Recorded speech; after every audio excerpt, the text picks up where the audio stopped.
Bom dia, irmãos queridos. Eu estou desejando um bom dia ao mesmo tempo que estou avisando que bom dia, não é, irmãos queridos? Que dia maravilhoso. Eu acho que batismo é uma festa que nós precisamos aprender a celebrar mais, porque tem festa no céu e a gente precisa aprender a celebrar o que o céu celebra. E o céu celebra quando um pecador se arrepende. Tomara que nós tenhamos batismos aqui todos os domingos. Quem está comigo nessa esperança? Aleluia! Festa no céu. Irmãos, eu quero repartir com vocês uma palavra que tem sido gerada no meu coração há algum tempo, posso dizer alguns anos, mas só tomou forma recentemente e eu espero conseguir transmitir aos irmãos essa palavra como ela está sendo gerada no meu coração. Alguns anos atrás, visitando Moçambique, nós percebemos que as famílias são muito reservadas e normalmente elas recebem quem chega do lado de fora. Entrar na casa é somente para os íntimos e muito confiáveis. Então nós fomos recebidos ali por irmãos e fomos recebidos do lado de fora com uma mesa maravilhosa. E aquele dia me marcou muito porque era uma mesa muito rica, principalmente considerando a realidade econômica daqueles irmãos. Mas eles nos fizeram um banquete do lado de fora. Depois a esposa de um dos pastores, lá as mulheres trabalham no cultivo, na lavoura, eles chamam de machamba. E é uma honra para a mulher quando ela consegue produzir arroz, por exemplo, e repartir isso com algumas pessoas. E a esposa de um dos pastores, que vai estar conosco inclusive daqui a algumas semanas, chamou Neilza para dar um presente. Neilza, minha esposa, para dar um presente que ela tinha comprado com o dinheiro da machamba. E nesse dia, ela disse: Neilza, você pode entrar na minha casa? Então nós ficamos muito lisonjeados, constrangidos de amor, tanto pelo presente como pelo convite para entrar na casa. Porque isso naquela cultura significa intimidade e muita confiança. Vai guardando isso. Terceira vez, fomos a esta mesma casa. Tudo que eu estou contando é na mesma casa. Terceira vez, esse pastor ganhou uma mesa. E ele nos convida para jantar, almoçar na casa dele, na mesa que ele tinha ganhado. E aonde estava a mesa? Dentro da casa. Ali começou a nascer essa palavra no meu coração. Então significava que naquele momento, aquela família considerava a minha família uma família que fazia parte da intimidade deles e que era digna de confiança. Então, no contexto daquela situação, tinham duas palavras poderosas que eu quero começar falando delas aos irmãos. Duas palavras poderosas eram aliança e intimidade. Aqueles irmãos estavam dizendo: temos uma aliança com vocês, por isso podem entrar na nossa intimidade. E para mostrar que a nossa intimidade realmente está aberta para vocês, nós vamos colocar vocês no lugar da casa que mais transmite intimidade. Qual era o lugar da casa? A mesa, em volta da mesa. E ali nos serviram talvez um dos feijões mais gostosos que eu comi na vida. Você deve ouvir falar de Moçambique, deve ouvir falar mal da chima, que é a comida típica de lá, mas eles têm um feijão. É por isso que a Bahia é tão abençoada, veio de lá. Muita coisa ali, é verdade, veio de lá, em termos de cultura, principalmente de comida. Mas o feijão não era a questão, ainda que era muito bom. A questão era, nós estávamos sentados naquela mesa, celebrando a aliança que implica em intimidade. Aleluia. Acho que eu já preguei. Aí eu fui para a Bíblia para tentar entender melhor esta relação da mesa com aliança e intimidade. E eu quero te lembrar algumas mesas da Bíblia. A primeira delas está em Êxodo capítulo 25. Não precisa abrir, eu vou contar para você. Quando Deus deu a Moisés todas as instruções para o tabernáculo, você se lembra que Deus estava ali firmando uma aliança com o seu povo Israel. E Deus estava querendo deixar claro, muito claro, que essa aliança era para que houvesse intimidade, relacionamento. E Deus dá a Moisés a ideia de que Deus estava querendo tabernacular com os homens. Tabernacular com os homens significa andar com os homens. Deus queria que a presença dele não fosse um evento esporádico, não fosse alguma coisa que se via de vez em quando, mas Deus queria que a presença dele entre o seu povo fosse uma realidade constante e permanente. E era muito complicado para Deus estar no meio daquele povo, porque era um povo cheio de pecado, a humanidade era cheia de pecado.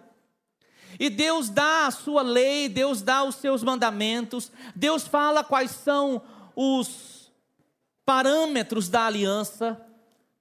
E aí quando ele fala do tabernáculo, que era onde ele estava dizendo assim: eu quero um lugar onde vocês possam ir para me encontrar e onde eu possa estar no meio de vocês.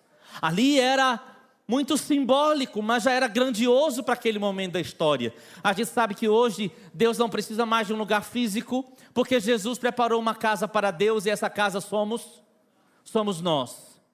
Fala, somos nós. Tem que celebrar, ok? Tem que celebrar o fato da gente não precisar vir no lugar físico para adorar o Senhor, nem para encontrá-lo, porque Ele está o tempo inteiro conosco e nós com Ele. Glória a Deus por isso. Mas naquela realidade, aquilo era um avanço enorme, que Deus teria uma casa no meio do arraial do povo, e Deus estava sendo alguém que se aproxima voluntariamente, que está dizendo: quero andar no meio de vocês, quero intimidade. Por isso vamos firmar uma aliança. Porque não dá para ter intimidade sem aliança, porque a intimidade nos expõe. É muito fácil entender isso no casamento. Por que Deus não permite a intimidade física, a intimidade emocional, a intimidade profunda que tem no casamento para nenhum outro relacionamento? Porque no casamento firmamos uma aliança em que estamos dizendo: vamos permanecer com você, vou permanecer com você, você vai permanecer comigo todos os dias, não importa o que aconteça, não importa o que a gente ouça, não importa o que a gente veja, não importa o que aconteça, nós vamos permanecer juntos. Então a aliança forma a segurança que a intimidade requer para acontecer. Eu vou repetir isto. A aliança forma a intimidade necessária. Forma as condições necessárias, para a intimidade acontecer. E a condição é segurança. Está claro que nós estamos juntos e que não vamos nos largar.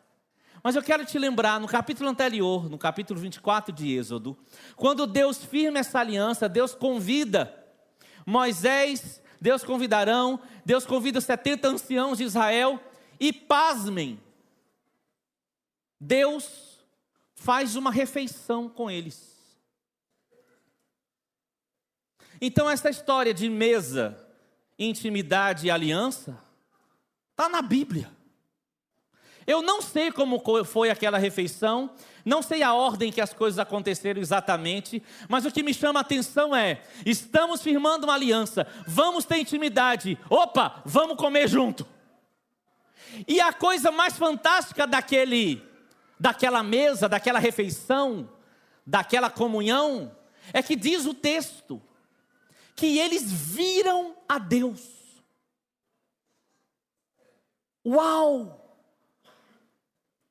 É interessante que nem quando Moisés pediu a Deus para ver ele, tem uma descrição tão escrachada e tão, a meu ver, quase absurda, de que alguém conseguiu ver Deus. Porque quando Moisés pede, Deus fala, vou passar por você e você vai me ver pelas costas. Mas aqui não tem essa descrição, aqui só diz que Deus se mostrou, Deus deixou-se ver, aqueles homens viram a Deus. E eles viram a Deus em qual contexto? Eles viram a Deus no ambiente em que havia uma aliança que permitia uma intimidade e havia uma comunhão para celebrar aquilo que estava acontecendo. Uau! A mesa realmente é bíblica. Quero fazer uma pausa para lhe dar um dado interessante de uma pesquisa que demorou 10 anos para ser feita nos Estados Unidos. Nesta pesquisa, os cientistas demonstraram que os adolescentes mais bem-sucedidos em escolas, com melhor equilíbrio emocional, que não se envolvem com drogas ou sexo ilícito, são aqueles que comeram com seus pais à mesa por 5 dias por semana.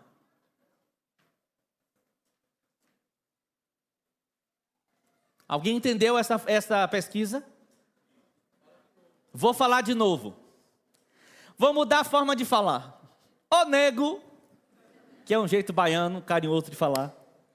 Tu quer, nego, ter filhos bem-sucedidos?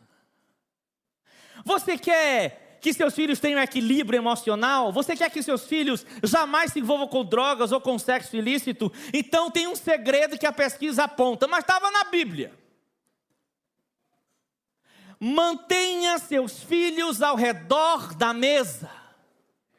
Pelo menos 5 vezes, 5 dias por semana, desliga a televisão, pode desligar mais dias inclusive, desliga a televisão, tira o celular, bota tudo no vaso, não, brincadeira, bota tudo lá guardado, tira qualquer distração e faça questão de sentar em volta da mesa com seus filhos e celebrar a aliança que uniu essa família e o dono, o autor daquela aliança. Ele é o centro da mesa quando nós escolhemos fazer isso. Aliás, a mesa fala disso. A mesa fala todos em volta de um eixo. Aleluia. Todos em volta de um eixo. Jesus é o eixo. Voltando à mesa do tabernáculo, você se lembra, ela chamava a mesa dos pães da proposição. Complicado, eu traduzo para você. A mesa dos pães da presença. Tem coisa que não precisa nem pregar, né? É só falar o nome. Tinha uma mesa que ficava antes do Santo dos Santos, no nível intermediário do templo, quase na entrada do santo lugar. E essa mesa feita de madeira de acácia, revestida de ouro, muito especial, era uma novidade na cultura. Deus manda fazer uma mesa de 4 pés. Deus manda fazer uma mesa revestida de ouro, com madeira muito especial. E tinha uma coisa que tornava aquela mesa especial, que não era o material, somente o material que ela era feita, mas o que ficava sobre ela. O que ficava sobre ela eram 12 pães, representando as 12 tribos de Israel. E ali tinha um significado muito interessante, que lembrava ao povo de Israel que sua provisão vinha do Senhor. Eu queria que você repetisse isso comigo. A minha provisão vem do meu Pai. Aleluia. Toda vez que você sentar na mesa da sua casa, você deveria dizer: a minha provisão, a nossa provisão vem porque alguém está cumprindo a sua parte da aliança. Alguém está cumprindo a sua parte da aliança. Então nós vamos cumprir também. Amém. 12 pães. E os pães se chamavam os pães da presença. Mesa, pão, que era trazido em sinal de gratidão a Deus por sua provisão, trocado semanalmente, porque a presença de Deus é viva, porque a presença de Deus nunca gera mesmice, porque a presença de Deus sempre surpreende, porque a presença de Deus é uma delícia.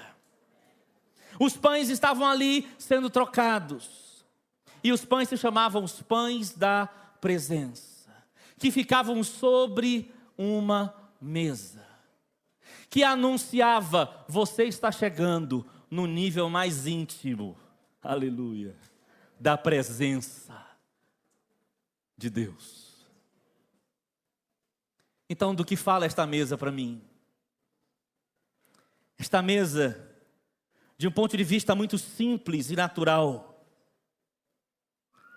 ela me fala de que quando eu gasto tempo para preparar alguma coisa para o Senhor, eu estou dizendo para Ele que realmente eu tenho uma aliança com Ele e que eu amo. Eu estou praticando a aliança. Quando eu devolvo ao Senhor parte do que Ele me dá, na verdade tudo é dele, continua sendo dele, mas quando eu devolvo a Ele pães, quando eu devolvo a Ele parte do que Ele me dá em gratidão, eu estou dizendo: sim, Senhor, eu estou lembrando da nossa aliança, e eu faço questão de curtir, de aproveitar, de usufruir da intimidade que a nossa aliança permite. Quando eu preparo algo, e aqui eu quero falar algo muito simples e poderoso a meu ver. Hoje nós tivemos um café da manhã, não levante a mão, mas quem trouxe alguma coisa para colocar na mesa do café da manhã? Sabe, irmãos queridos, essa é uma atitude que demonstra aliança. Porque a gente não veio aqui apenas para comer do que foi servido. A gente veio aqui para dizer: eu tenho uma aliança com o Senhor, e eu tenho uma aliança com o corpo do Senhor. Eu tenho uma aliança com Deus, eu tenho uma aliança com Jesus, e eu tenho uma aliança com a igreja. E que prazer, eu vou providenciar alguma coisa para colocar na mesa. A mesa da refeição, ela é simbólica e profética, mas ela nos ensina que quando nós estamos juntos, um traz algo de Cristo, outro traz algo de Cristo e compartilha. E quando nós compartilhamos o que temos de Cristo, Cristo se manifesta e a gente vê o Senhor. Esse pão da presença inevitavelmente me lembra a história dos discípulos no caminho de Emaús. Se lembram? Eles estavam com Jesus, conversando com Ele, e não tinham ainda percebido que Jesus era Jesus. Aí Jesus ameaça de ir embora: já vou. Eles dizem: vai não. Lembro muito de Haroldo ministrando há algum tempo atrás, quando ele parou nessa frase: fica, Senhor. Quem lembra? Eu lembro. Fica, Senhor. E o que eles foram fazer quando o Senhor ficou? Foram comer. E eles pegaram o quê? Um pão. Pera lá, mas tinham 2 pães ali na jogada. Tinha o pão vivo que desceu do céu. O pão que trouxe e consumou a presença de Deus entre nós. E tinha o pão. O pão físico, o pão da cultura. O pão da ceia. O pão da libertação do povo do Egito. O pão que significava a intervenção de Deus. Tinha os 2. E quando eles partem o pão físico, os olhos espirituais se abrem. E eles enxergam. Posso dizer, Deus providenciou uma refeição para eles. E eles viram o Senhor. Muito parecido com o que aconteceu em Êxodo 24. O que tem de prático para nós nisso? Nós temos que aprender a servir ao Senhor, convidar o Senhor para a nossa intimidade, entrar na intimidade do Senhor e fazer da presença do Senhor a nossa constante busca e nossa constante prática. Mas isso não é somente algo em relação ao Senhor, isso também é algo em relação a nós, a uns aos outros. Quando nós servimos uns aos outros, nós estamos servindo ao Senhor. Quando nós preparamos uma mesa, nós estamos preparando uma mesa para o Senhor, estamos preparando uma mesa para vocês, vocês para mim, nós estamos preparando uma mesa que serve uns aos outros, nós estamos dizendo: temos uma aliança, temos intimidade, vamos cultivar isso para que a gente veja o Senhor. Amém, meus irmãos? Glória a Deus. Glória a Deus. Aí eu vou para uma outra mesa rapidamente. Você conhece a mesa que o rei Davi prepara para alguém que não era digno da mesa. Ele pergunta: há algum descendente de Saul para que eu possa honrar por amor da minha aliança, de Jonatas, da minha aliança com ele, havia o neto de Saul, filho de Jonatas, chamado Mefibosete. Mefibosete era o mais improvável candidato à mesa do rei. Toda vez que eu falo isso, eu me sinto Mefibosete. Alguém mais se sente Mefibosete? Você deve ser muito digno, eu não era. Continuo não sendo, mas é pela graça. Aleijado, não tinha posses, necessitado, morava num lugar terrível, sequíssimo, miserável, de onde veio de Lodebar. Nada de bom vem de lá. Mas Davi se lembra de sua e convida Mefibosete para a sua. Essas meninas aqui na frente são cheias de dons. Vou repetir. Davi se lembra da aliança que ele tinha com Jonatas e convida Mefibosete. E quando ele convida Mefibosete para sentar-se à sua.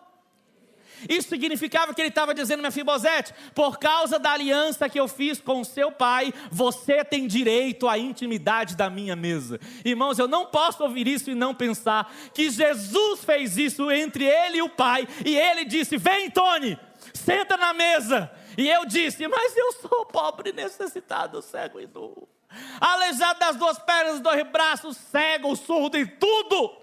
E ele olha para mim e diz: mas Tony, não é por sua causa, é por causa do sangue, da aliança, é por causa do compromisso firmado na eternidade. E ele me convida para onde? Assente-se na minha mesa.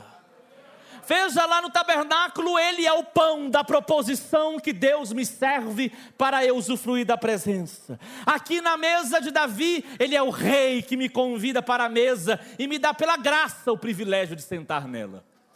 E aqui para nós, eu não vou embora. Já que o rei deixou, estou dentro. Se alguém quiser reclamar, reclame com ele. Diga comigo: eu tenho assento na mesa do rei. Aleluia. Aleluia. Agora, essa mesa me fala de outra coisa. Sabe, meus irmãos, não é só eu e você que temos assento na mesa do rei. Essa mesa fala de inclusão. Essa mesa fala que tem um lugar preparado para o improvável.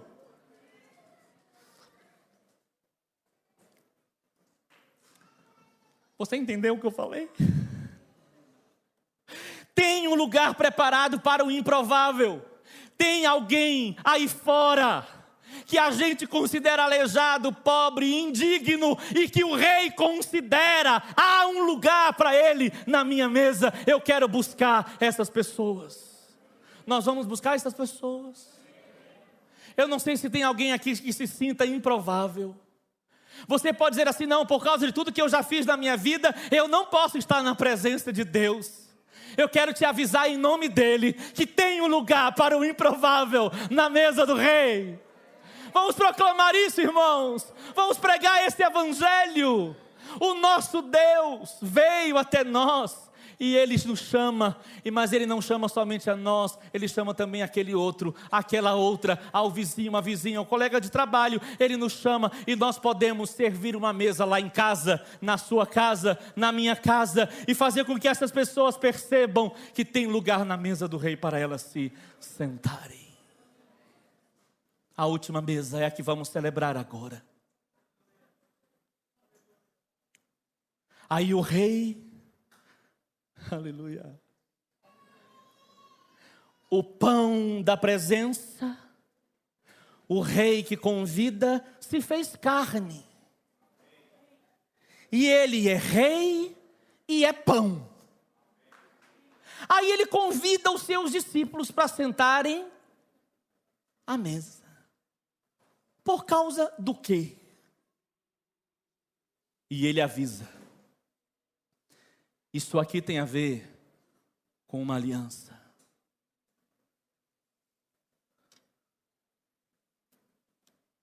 Manda que os discípulos preparem numa casa uma mesa para eles se sentarem. Jesus podia ter feito isso de outra forma, mas ele fez numa mesa, porque a mesa é importante na Bíblia. E que mesa era aquela? Vamos nos lembrar. Primeiro eu quero te dizer que aquela era a mesa da oferta. Por isso que a mesa é maravilhosa. Porque quando você se senta em uma mesa para a qual você foi convidado, você está usufruindo da oferta que alguém fez a você. E esse ambiente de honra atrai a presença de Deus. Ou quando você prepara uma mesa para alguém, você está honrando esse alguém também. Isso atrai a presença de Deus. Eu estou me lembrando de quando eu sentei na mesa do Oshio.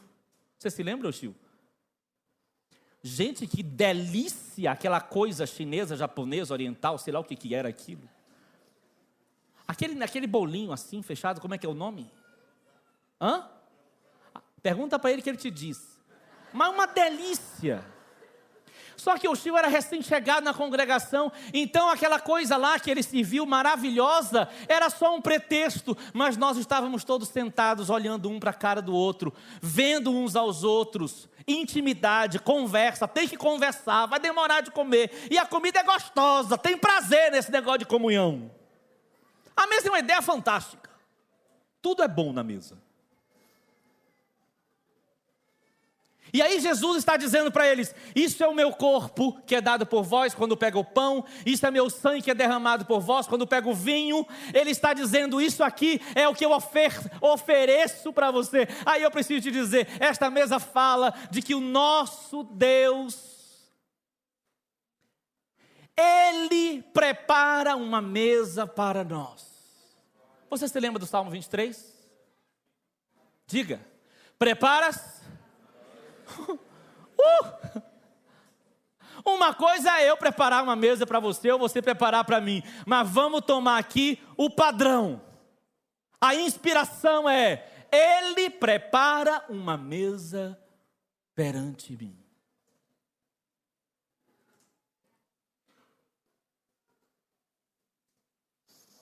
Aquela mesa de Jesus não foi uma mesa muito agradável, você deve se lembrar.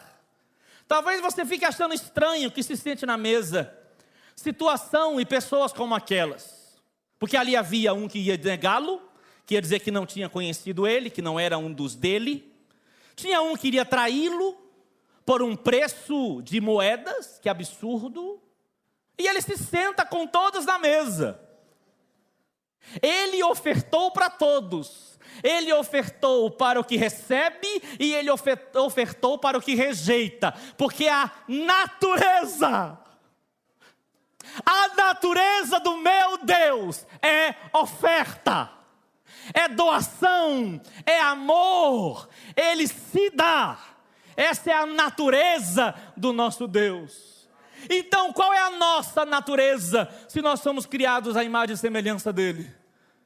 Exigências, cobranças, buraco negro? A nossa natureza, irmãos, na mente de Deus é ofertar, doar-se, preparar algo para alguém. Isso é a cara da igreja. Vamos fazer isso, igreja? Esse amém foi frouxo. Vamos fazer isso, igreja? Mas eu quero te dizer uma coisa mais sobre esta mesa. Escute, pelo amor de Deus. Nesta mesa sentou-se o ofendido e o ofensor.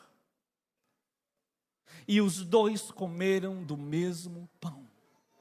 Sabe o que essa mesa me fala? Existe reconciliação na mesa do Senhor. Existe perdão na mesa do Senhor. Existe transformação na mesa do Senhor. A gente não pode desistir da comunhão. A gente não pode desistir uns dos outros. Nós temos que insistir, porque uma hora a presença de Deus nos cura, nos transforma, nos restaura. Eu queria que você pensasse agora se você é o ofendido ou o ofensor. Mas eu queria que você pensasse o seguinte: talvez você seja o ofendido, e você fala, não, eu não posso sentar na mesa com essa pessoa, eu não posso trazer ela para a minha intimidade, eu acho que houve quebra de aliança, é verdade, tem que restaurar a aliança, mas por favor, não argumente agora, só receba a palavra. Lembre-se que naquela mesa o ofendido era Jesus Cristo, o único que não tinha nenhum pecado, nenhum motivo para ser acusado. Qualquer um de nós, por mais ofendidos que tenhamos sido, também já ofendemos alguém. Então, se nós julgarmos o critério de trazer pessoas para a nossa mesa que não nos ofenderam, nós nunca seremos convidados para a mesa alguma.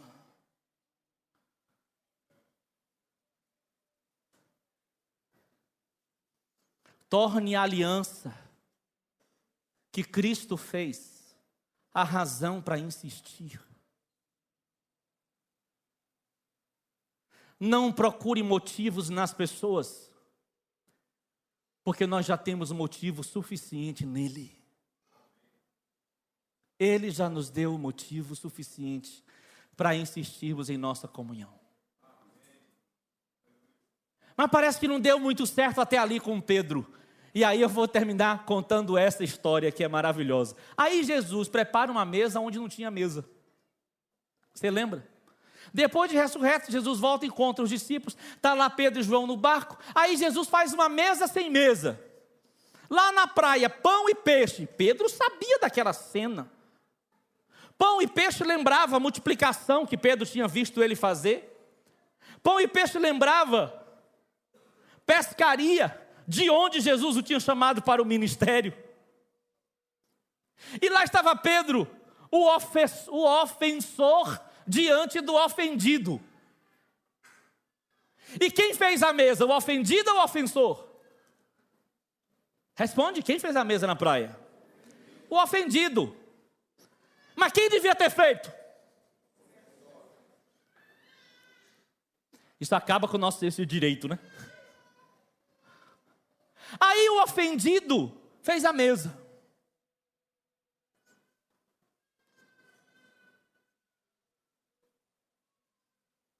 Aleluia. Chama Pedro. E a conversa é: você me ama, Pedro? Você me ama, você me ama, você me ama. Você está comigo? Está disposto a me seguir? Amo o Senhor, amo o Senhor, amo o Senhor. Vou resumir a história por causa do nosso tempo. O fato é que Jesus fez uma refeição na praia para o seu ofensor e o curou. E não só o curou, o chamou para servir mesa para outros cordeirinhos. Cuidar de pessoas.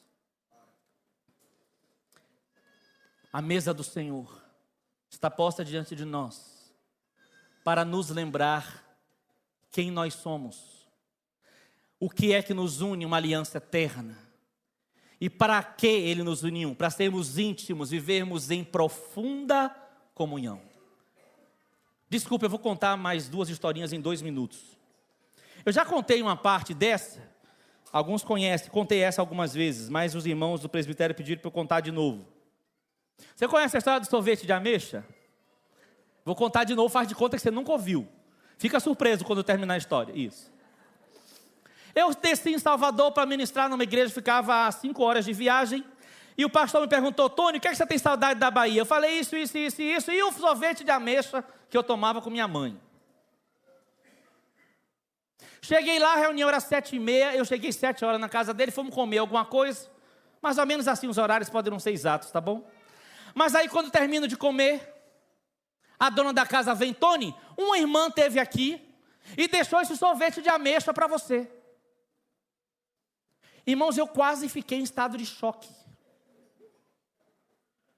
Porque não tinha como ninguém ter ouvido nem preparado o sorvete de ameixa tão rápido.